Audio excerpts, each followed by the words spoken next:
qué texto, hermanos. No sé si ustedes lo leyeron alguna vez, los que están desde el principio, leímos el culto. Hoy faltan hermanos, ¿eh? Faltan varios hermanos. Seguramente nos van a estar viendo y van a ver el mensaje ahora en vivo o después. Pero el texto que nos toca hoy, realmente le digo, uno lo lee así y dice, pobre planta. Mi señora nació en San Miguel del Monte, fue criada a los pies de una higuera, trepada a una higuera comiendo higos. Justo también. ¿Cuántos tuvieron higuera alguna vez en la casa? Y los jóvenes ahora ni saben qué es un higo. La bandejita que vende Carrefour te dicen. Ni saben lo que es higo. Bueno, prestad atención porque, miren, ayer preguntaba a Emma, preguntaba Justo, qué son las brevas, cuáles son los primeros higos, cuáles son los segundos. Yo tenía parra en casa, o sea, yo sé de parra, sí, sé. Pero siempre me llamó la atención porque el Señor literalmente secó al instante una higuera con un follaje tan lindo. ¿Qué quería decir el Señor? Vamos a leer el texto, vamos a orar, porque hay una lección terrible. Es el último milagro del Evangelio de Mateo, sacando la resurrección del Señor. Es el último milagro. Y es uno de los milagros más destructivos y con una gran lección. Con su palabra secó la higuera. Imagínate que no lo puedes entender porque generalmente cuando una planta se seca, los que plantan, aunque sea un tomate, no sé, lo ves que se va secando de a poco. Dices, esa planta está media marchita, me parece que no va a vivir. Esto fue al instante. Entonces, ¿qué lección quiso enseñar el Señor con esta higuera que al instante hizo, dice el texto, desde la raíz se secó a la voz? Por eso el Señor está hablando también de la fe, porque al discípulo le costaba creer la autoridad del Señor en su palabra. Así que vamos a leer, vamos a ir a Mateo. Vamos a leer Marcos 11. Para que hoy escucharon Mateo al principio y ahora oramos. Marcos 11, versículos 12 al 14. Dice, al día siguiente, estoy leyendo Marcos 11, 12 al 14. Al día siguiente, cuando salieron de Betania, tuvo hambre. Esto muestra la humanidad de Cristo, como estábamos viendo, la humanidad de Cristo. Tenía hambre. Y viendo de lejos una higuera que tenía hojas, fue a ver si tal vez hallaba en ella algo, pero cuando llegó a ella, nada halló, sino hojas, pues no era tiempo de higos. Entonces Jesús dijo a la higuera, nunca jamás coma nadie fruto de ti. Y lo oyeron sus discípulos. El 20, si ustedes leen 11:20, lo explica ahí y sigue. Porque es interesante, lo vamos a leer, pero ya lo voy espoleando el mensaje. Es interesante que lo que le sigue cronológicamente, como es Marco, sigue la purificación del templo. Así que este milagro tiene que ver con la purificación del templo, del versículo 15. Pero el 20 dice, pasando por la mañana vieron que la higuera se había secado desde las raíces. Señor, mira, dijo Pedro, la higuera que maldijiste se ha secado. Jesús respondiendo dijo, tened fe en Dios. Ahora vamos a Mateo, capítulo 21. Mateo, el Evangelio según San Mateo, 21.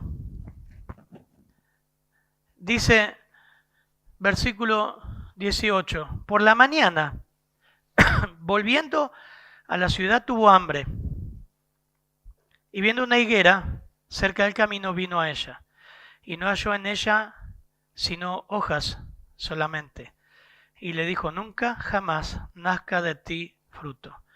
Y luego se secó la higuera. Las Américas traduce al instante. 20 dice, viendo esto los discípulos decían maravillados, Señor, dice, ¿cómo es que se secó la higuera enseguida o al instante? Respondiendo Jesús le dijo, de cierto os digo, que si tuviereis fe y no dudaréis, no solamente haréis esto de la higuera, metafóricamente hablando el Señor, sino que si a este monte dijere, quítate y échate al mar, será hecho. Todo lo que piden en oración creyendo lo recibiréis. Padre, oramos para que tú nos hables. Es tu texto, es tu Biblia, es tu palabra.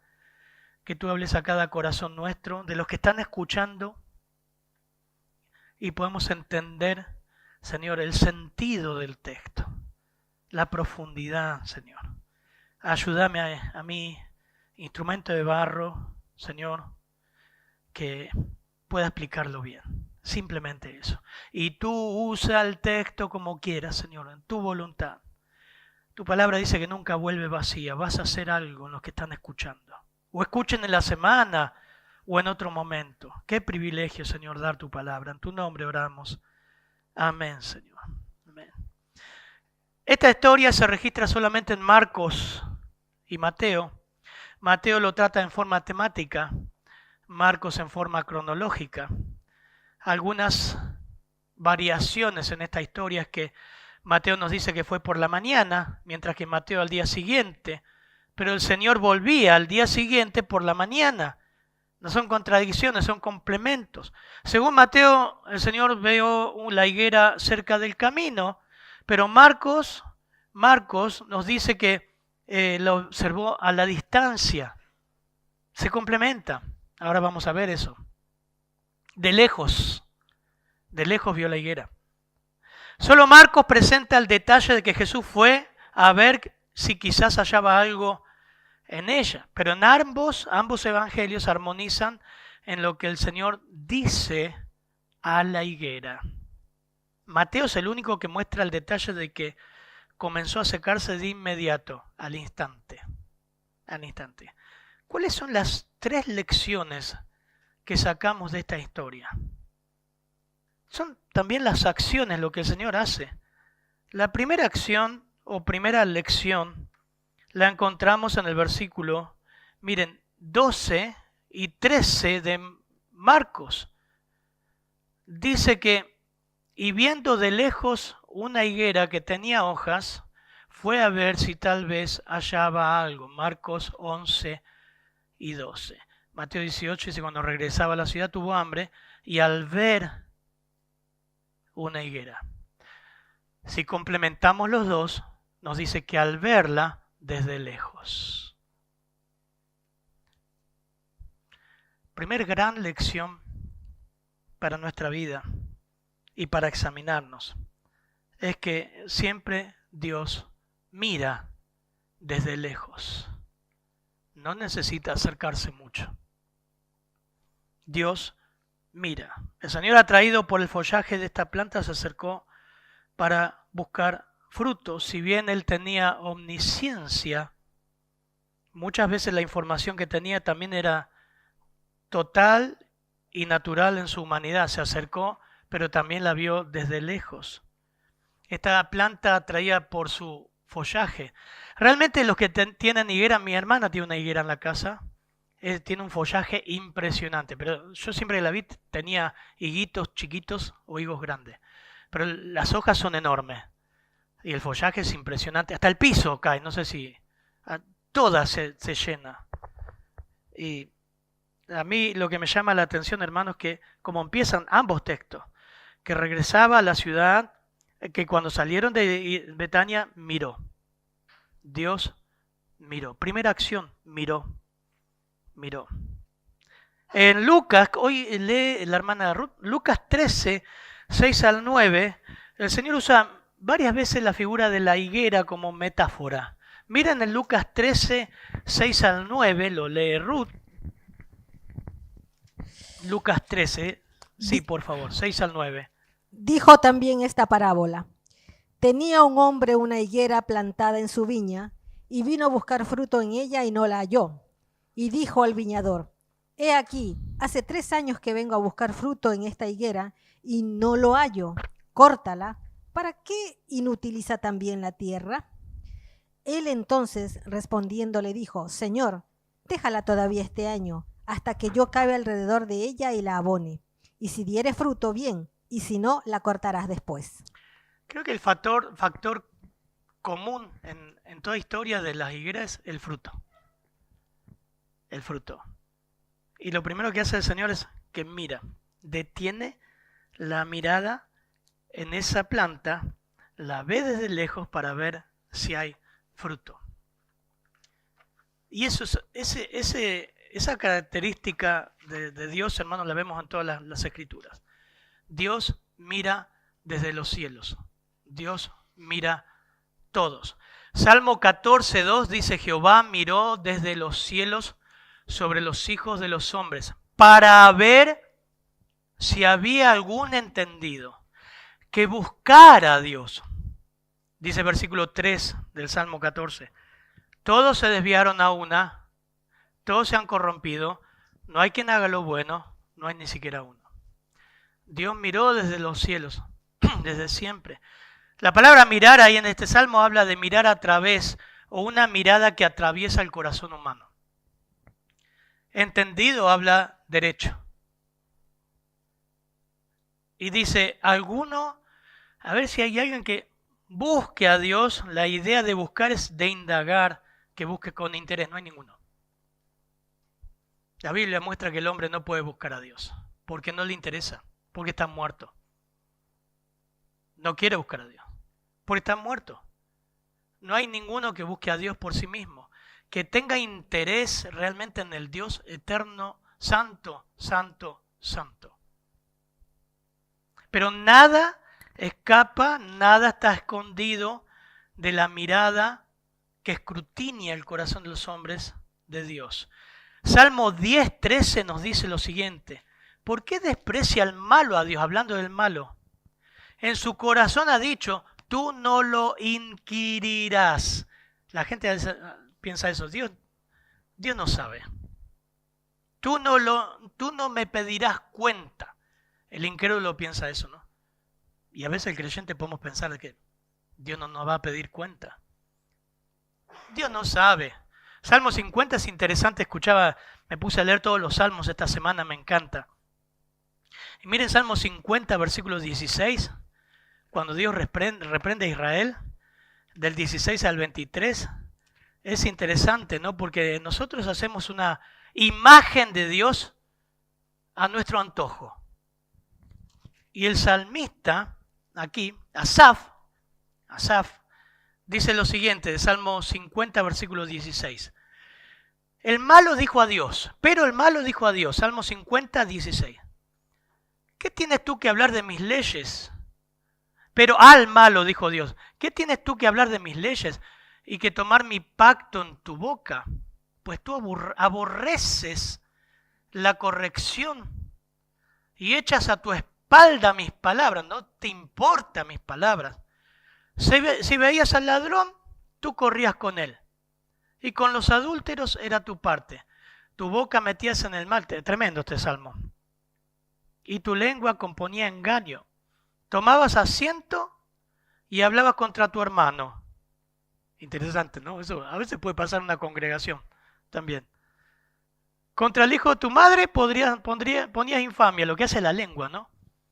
Santiago 3 habla de que la lengua es un mundo de maldad. Es terrible. Dice, contra el hijo de tu madre ponías infamia. O sea, hasta los propios hermanos hablaban mal. Estas cosas hiciste y yo he callado. Es Dios hablando acá. Pensabas, miren el 21, pensabas que de cierto yo era como tú. Pero te reprenderé y las pondré delante de tus ojos. Entended ahora los que se olvidan de Dios, no sea que os despedace y no haya quien los libre. Ay, pero Dios es amor. Mirá el Salmo lo que dice. El que sacrifica alabanza me honrará y el que ordenara su camino le mostraré la salvación de Dios. Dios mira, hermanos. Salmo 102 dice, versículo 19, porque miró desde lo alto de su santuario. Jehová miró desde los cielos. Salmo 139, de versículo 1 al 4, Ruth. Salmo 139, que lo vimos hace muy poco. 139, versículo 1 al 4, nos dice cómo Dios mira y sabe las cosas. ¿Qué dice Ruth, por favor? Oh Jehová, tú me has examinado y conocido. Tú has conocido mi sentarme y mi levantarme. Has entendido desde lejos mis pensamientos. Has escudriñado mi andar y mi reposo, y todos mis caminos te son conocidos. pues aún no está la palabra en mi lengua, y he aquí, oh Jehová, tú la sabes toda. Amén. El pastor Marcelo lo nombró, lo citó el domingo pasado, ¿se acuerdan? Hermoso. Dice, ni aún está la palabra en mi lengua. O sea, vos no pensaste ni siquiera lo que vas a decir, Dios ya sabe lo que vas a decir. Has escudriñado mi andar y mi reposo. Nada escapa de la mirada de Dios. Dios miró, el Señor vino y miró la higuera desde lejos. No puedes ocultarte de Dios. Dios sabe lo que estás pensando. Sabe lo que hay en tu corazón. Dios miró desde los cielos. Dios mira y aún así mandó a Cristo.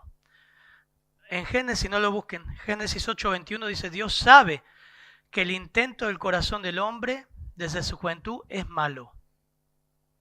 Es malo.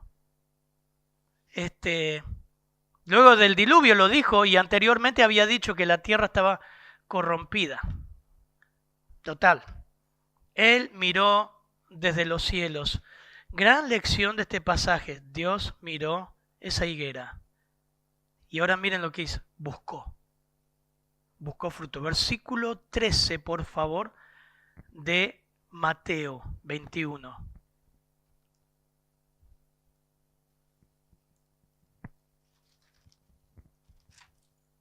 No. Versículo 13. No, estamos... Lo que pasa es que estoy viendo dos pasajes.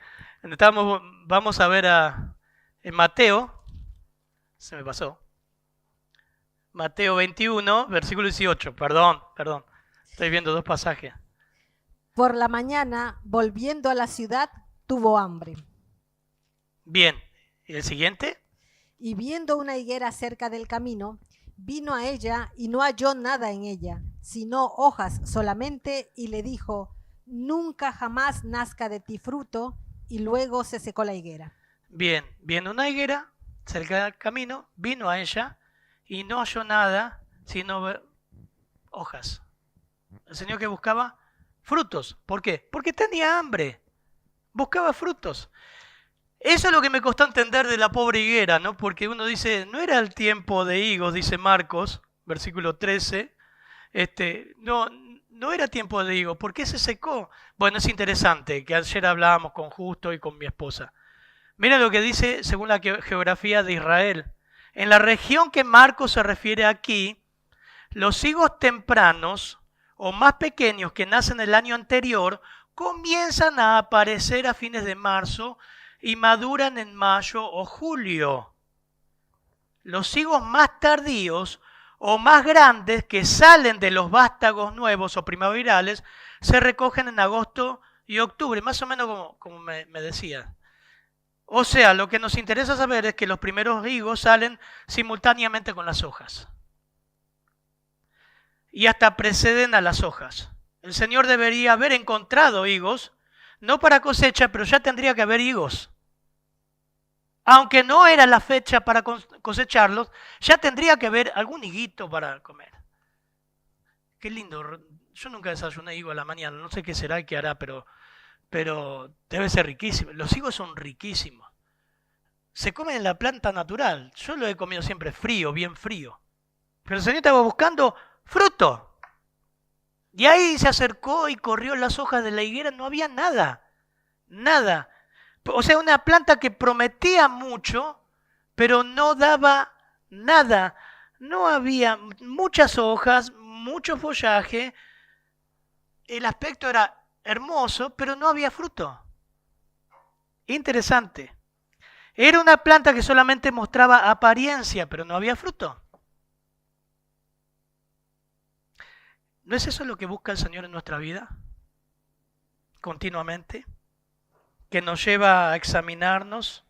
A los fariseos le dicen en Mateo 23, 27, sepulcros blanqueados.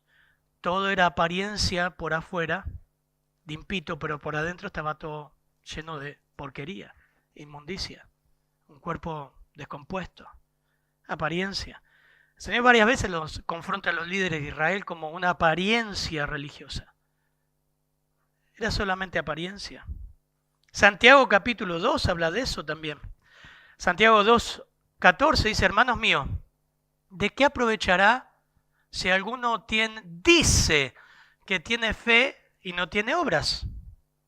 Las Américas traduce, ¿podrá esa fe salvarle?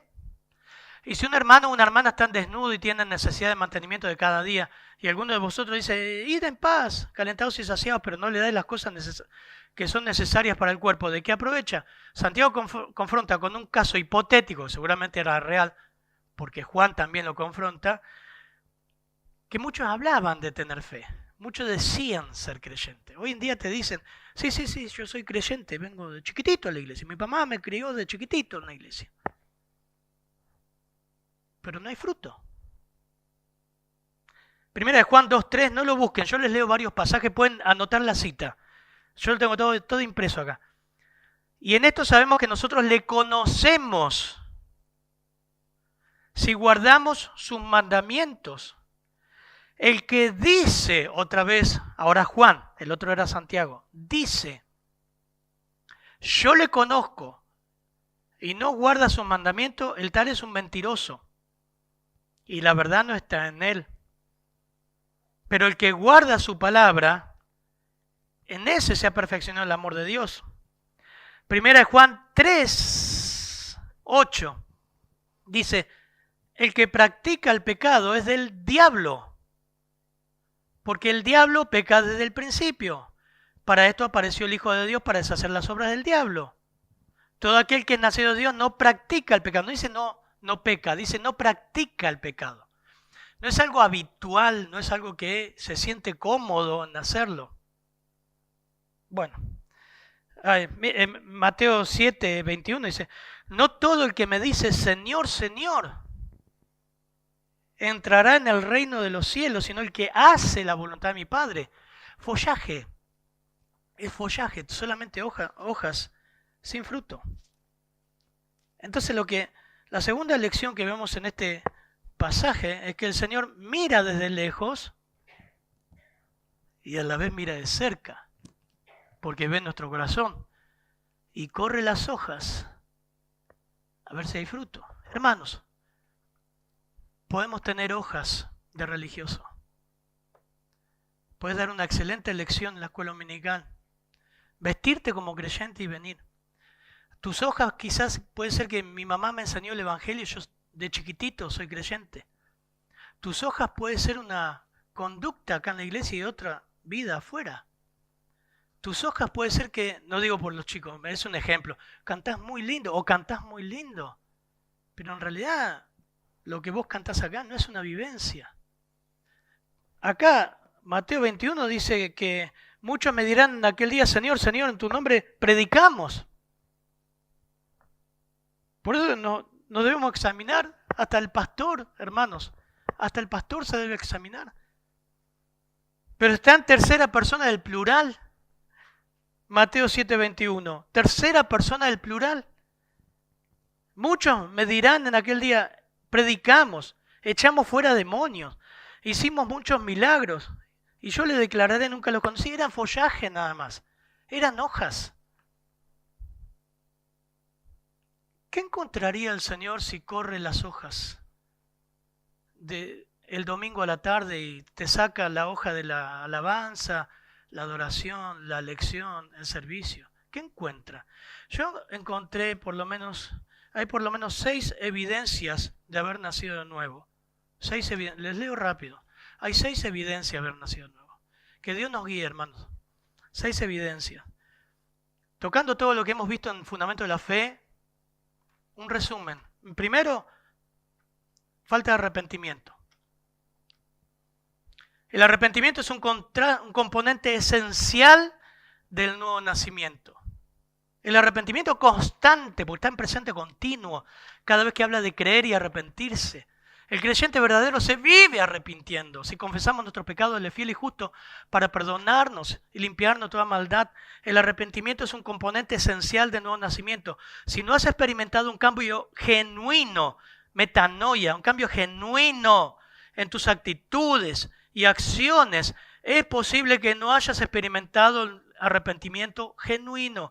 El arrepentimiento implica reconocer nuestros pecados, sentir tristezas por ellos, volverte, darle la espalda y buscar a Dios. Hechos 3:19, si quieren anotar, Hechos 26, 19 al 20, y puedo buscar en la Biblia todo lo que habla del arrepentimiento y lo que significa. En algún punto de tu vida tiene que haber comenzado un arrepentimiento constante, que cada vez que pecas te sentís mal con Dios.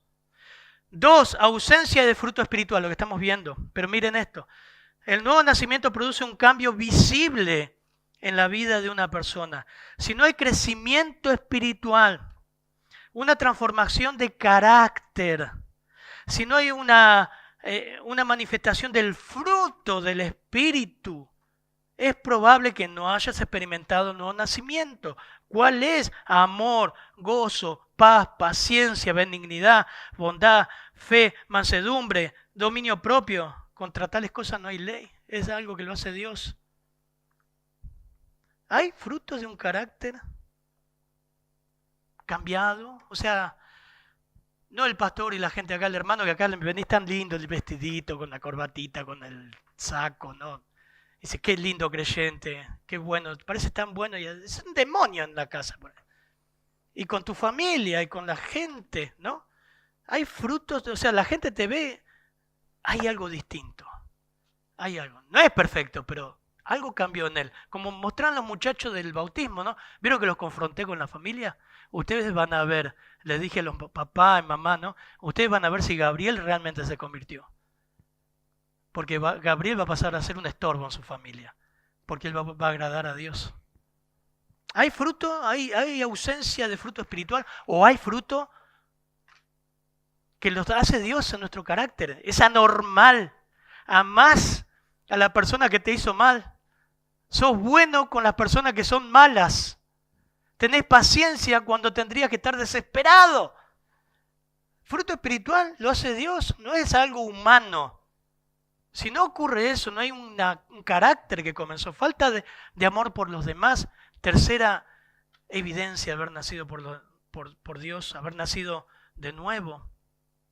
O sea, hay desafíos que te llevan a amar a los demás y menos a vos mismo. Es un fruto de eso. Por otro lado, si no hay amor por los demás, Jesús enseñó que el amor es la evidencia más notable de un discípulo. Si careces de amor genuino por los demás, incluyendo tus enemigos, es posible que no hayas nacido nuevo. El amor cristiano va más allá de los sentimientos superficiales. No es un amor que se emociona y es amigo en algún momento y después no. Se manifiestan acciones concretas, bondad, compasión. 1 Juan 4, 7 al 8. No solamente amar a los hermanos de la iglesia, es amar a tu mamá y a tu papá que quizás te hicieron mal, te hicieron daño. Sí, acá es lindo. Amás a los hermanos de la iglesia, a los muchachos, los abrazás, todo. ¿Con tu viejo que te abandonó? ¿Con tu mamá que te maltrató?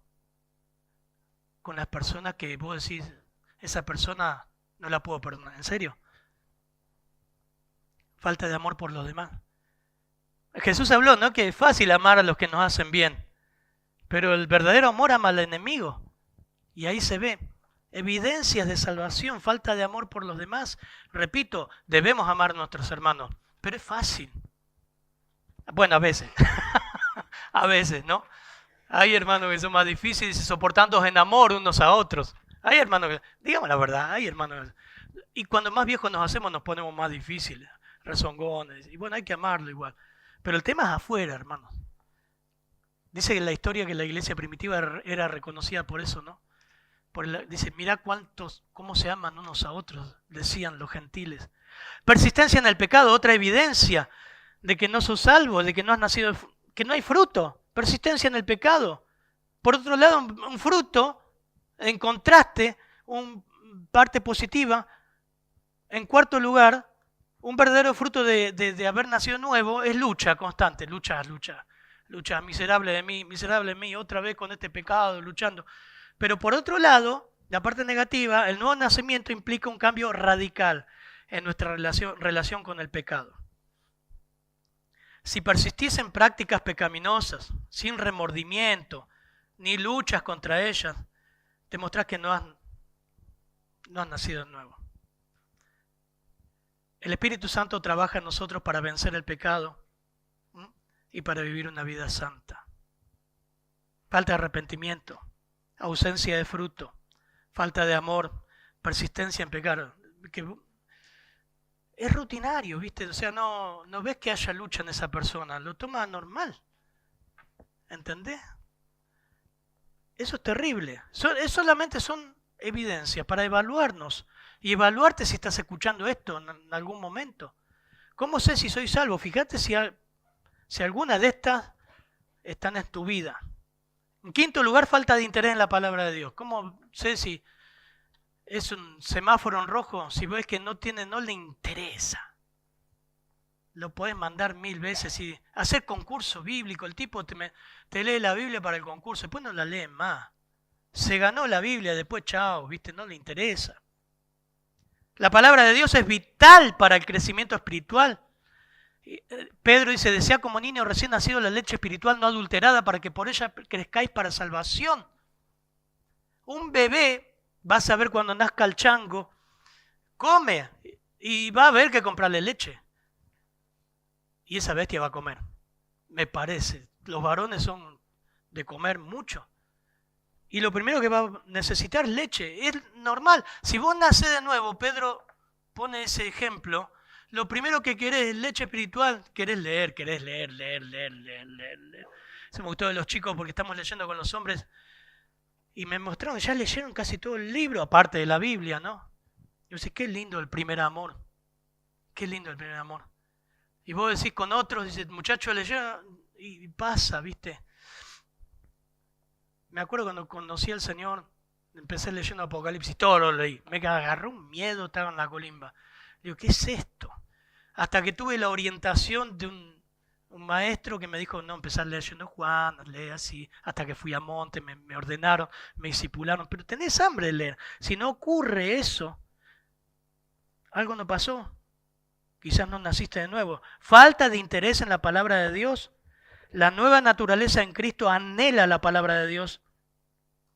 La palabra de Dios es nuestro alimento espiritual. ¿Puede un creyente ser indisciplinado y a veces no tener ganas de leer? Sí, ¿qué pasa? Por eso es un mandato también. Creced, leed. Pero la falta de interés en la Biblia constante. Miren Juan, por favor. Juan 14, 23 al 24. San Juan 14, hace poco lo leímos. San Juan 14.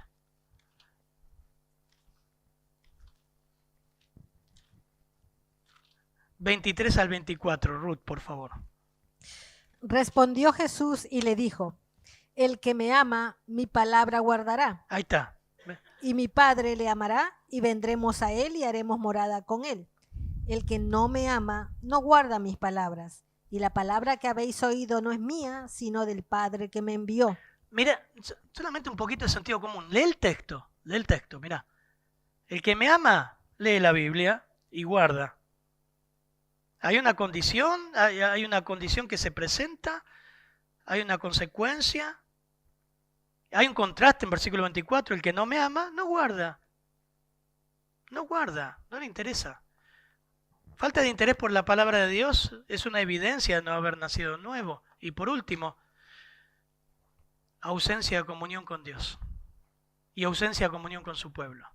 Una señal que has nacido nuevo, una señal de que no has nacido nuevo, es la falta de comunión íntima con Dios y la falta de participación activa en comunidad con otros creyentes. El nuevo nacimiento nos reconcilia con Dios y nos une a su familia espiritual, la iglesia. Si no experimentas una relación personal con Dios, ni te involucras en una comunidad de creyentes, es posible que no hayas nacido nuevo. Por eso, hermanos, a veces decimos, está apartado. Hay que ver, quizás salió de nosotros, pero no era de nosotros. Hay que ver eso. ¿Pero puede un creyente pecar, caer, endurecerse? Sí. Pero Dios dice que a quien ama, disciplina y azota al que recibe por hijo. O sea que tarde o temprano, ¡puf!, como vos vas a hacer con nuestros hijos, ¿no? Tarde o temprano cae. Pero estas son evidencias, frutos. Tiene que haber frutos de comunión. Si reconoces alguna de estas evidencias en tu vida, la buena noticia, porque no todo es negativo, la buena noticia es, uy, A la flauta, me parece que yo tengo las 6. Me parece que las 6 son mías, o por lo menos 2 son mías. Bueno, la buena noticia es que a través de Jesucristo puedes experimentar una transformación genuina. Busca a Dios con sinceridad, arrepentite de tus pecados, confía en la obra redentora de Jesús en la cruz. El nuevo nacimiento es una experiencia maravillosa que te capacita para vivir una vida en comunión con Dios y conformidad a la Escritura. Busca, y el Señor busca fruto. Juan 15 habla de que busca fruto y dice que quiere que nuestro fruto permanezca y nos podará para que llevemos más fruto y más fruto. Su condenación. Versículo 14, Mateo 21, 19 al 20 dice, al instante se secó. Dijo, nunca jamás coma nadie fruto de ti. Y lo oyeron los discípulos. Mateo 21, 20, ese es Marcos, versículo 14. Mateo 21, 20, al ver esto los discípulos se maravillaron y decían, ¿cómo es que la higuera se secó al instante? Como les decía al principio, esto fue un milagro porque, o sea, a menos que le eches ácido a una planta, no se seca al instante. Esto fue al momento. Lo mismo que el mar. Dice que al instante hubo gran bonanza cuando hubo el mar, él estaba en el mar. Esto fue un milagro. Y es evidente que el acto de maldición del Señor sobre este árbol no era el enojo con la planta. La explicación más profunda, que ya hemos adelantado, está haciendo una metáfora del Israel, de la infructuosidad de Israel. ¿Y saben dónde aparece? Isaías 5. Isaías 5.1 dice, ahora cantaré por mi amado, el cantar de mi amado a su viña. Tenía mi amado una viña en una ladera fértil. La había cercado y despedregado, y plantado de vides escogidas. Había edificado en medio de ella una torre y hecho también en ella un lagar, y esperaba que diese uvas y dio uvas silvestres. El Señor tiene esto en mente. Recuerden que viene la maldición, también habla de la purificación del templo. Enseguida pasa eso. Ahora pues, vecinos de Jerusalén, estoy leyendo Isaías 5.3, y varones de Judá, juzgad ahora entre mí y mi viña. Acá es la viña, bueno, en otras partes parece como higuera. ¿Qué más se podía hacer de mi viña que yo no haya hecho en ella? Como esperando yo que diese uva y ha dado uva silvestre. Os mostraré, miren qué interesante, pues ahora lo que haré yo a mi viña. ¿Está ahí? Sí. Le quitaré su vallado y será consumida. Y aportillaré su cerca y será hollada. ¿Qué está diciendo ahí? Israel queda desprotegida bajo la invasión y vulnerable a todas las naciones. Algo que pasa ahora. Interesante, ¿no? Aún así, entre paréntesis, aún así Dios nos descuidó su programa con Israel. Y no ha desaparecido Israel.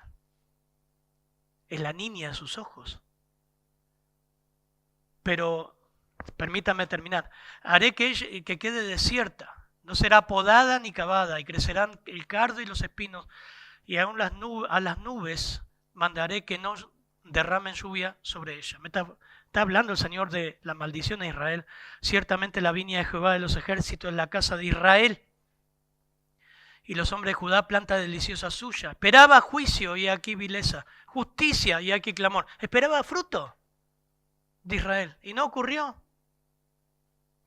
En Mateo 21:43, no lo busquen, el Señor habla de Israel. Dice, por tanto os digo que el reino de Dios será quitado de vosotros y será dado a gente que produzca los frutos de él. Eso leí Mateo 21:43. ¿Qué esperaba Dios de Israel? Fruto. Y dice, será dado a gente que produzca fruto. El evangelio ya con judíos y gentiles, la iglesia. La iglesia. La pretenciosa higuera tenía su equivalente en el templo donde se tramitaban grandes negocios, por eso lo que sigue después la purificación del templo.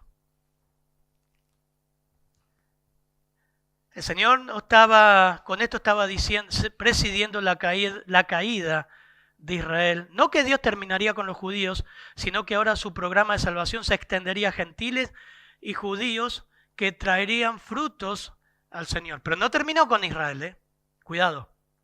No terminó. Miren, Romanos 11, 25, Pablo escribe acerca de Israel y guarda a Israel. 11, 25 al 28. Ruth, por favor. 11, 25 al 28. Porque no quiero, hermanos, que ignoréis este misterio, para que no seáis arrogantes en cuanto a vosotros mismos, que ha acontecido a Israel endurecimiento en parte, hasta que haya entrado la plenitud de los gentiles, y luego todo Israel será salvo, como está escrito: vendrá de Sión el libertador, que Amén. apartará de Jacob la impiedad. Y este será mi pacto con ellos, cuando yo quite sus pecados. Así que en cuanto al evangelio, son enemigos por causa de vosotros, pero en cuanto a la elección, son amados por causa de los padres. Amén. Qué lindo leer eso. Dios no terminó su programa con Israel. Va a salvar a Israel como nación completa. Y ustedes saben cuándo. Ya saben cuándo. Jeremías 8:13 es contundente. Dice, los cortaré del todo, dice Jehová. No quedarán uvas en la vid, ni higos en la higuera. Ahí está, otra vez la figura de la higuera. Jeremías 8:13. Y se caerá la hoja. Y lo que les he dado pasará de ellos. Qué privilegio tuvo Israel, lo desperdició, ¿no? A los suyos vino y los suyos no lo recibieron.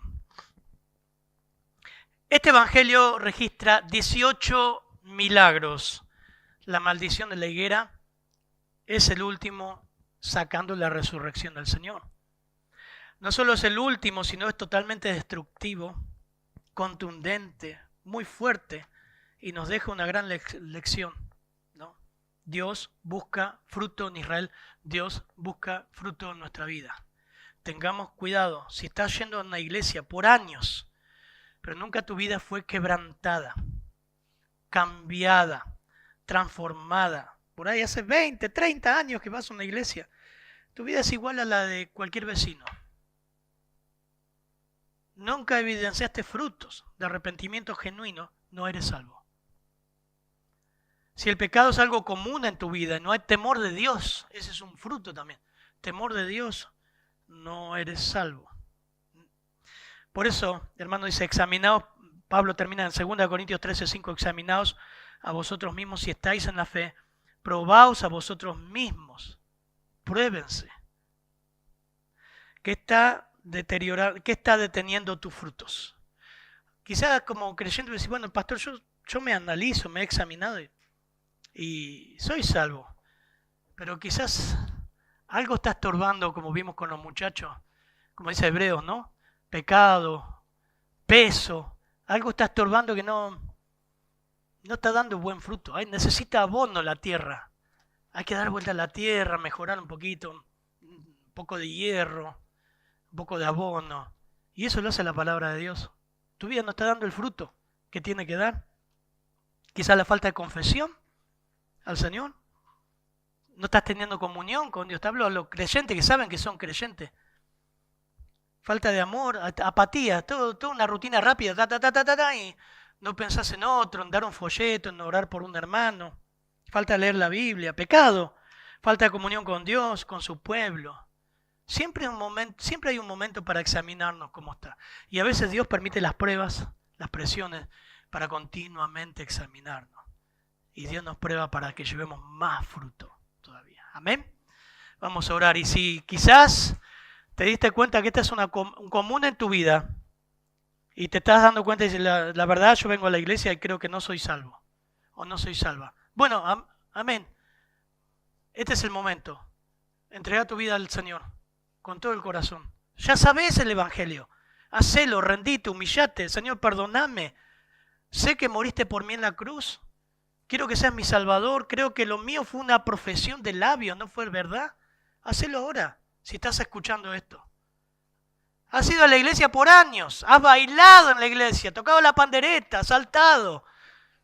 Pero te das cuenta que nunca entendiste el evangelio. Tu vida es la misma que la de cualquier vecino. Entregate al Señor.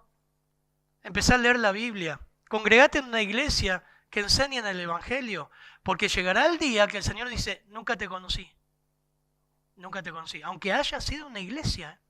Padre, gracias por tu palabra, gracias por este milagro tan fuerte de Mateo, el último, pero contundente, que nos lleva a ver que tú buscas fruto en nuestra vida.